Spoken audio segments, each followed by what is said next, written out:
প্রেমিকার পড়াশোনার পিছনে খরচ করেছেন প্রায় 15 থেকে 20 লাখ টাকা। তাই এখন বিয়ের দাবিতে প্রেমিকার বাড়িতে বিয়ের অনশন প্রেমিক বিশ্বজিৎ পাত্র।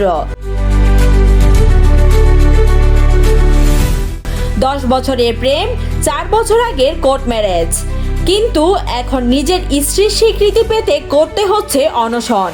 ঘটনাটি ঘটেছে মাদারীপুরের ডাসা উপজেলার নবগ্রাম ইউনিয়নে।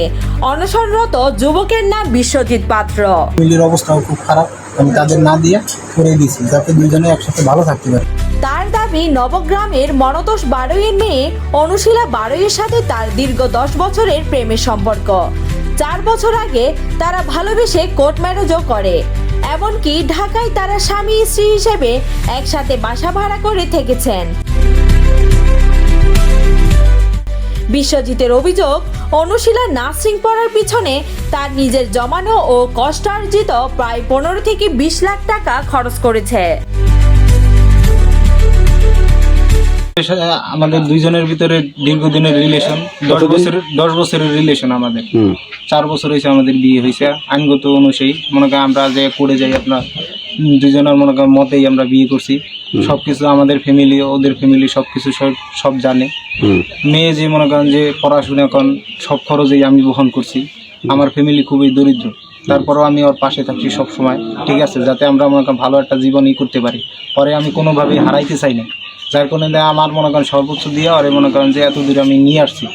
এখন ও নার্সিং জব পাইয়া এখন আমার হঠাৎ করে আমার চিনতেছে না। চাকরি করতেছে মোহাম্মদপুর শিকদার মেডিকেলে। কিন্তু সম্প্রতি পড়াশোনা শেষ করে অনুশীলা একটি বেসরকারি হাসপাতালে নার্সিংয়ের চাকরি পাওয়ার পর থেকে পরিবারের প্রলোচনায় বিশ্বজিতের সাথে দূরত্ব তৈরি করতে শুরু করে।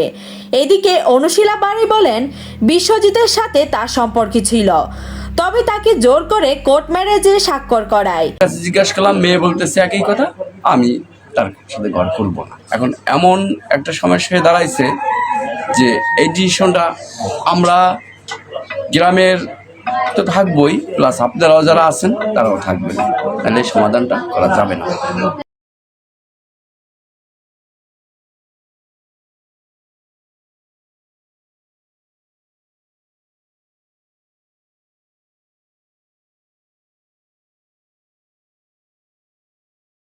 এক সপ্তাহ আগে অনুশীলা তাকে ডিভোর্স দেয়।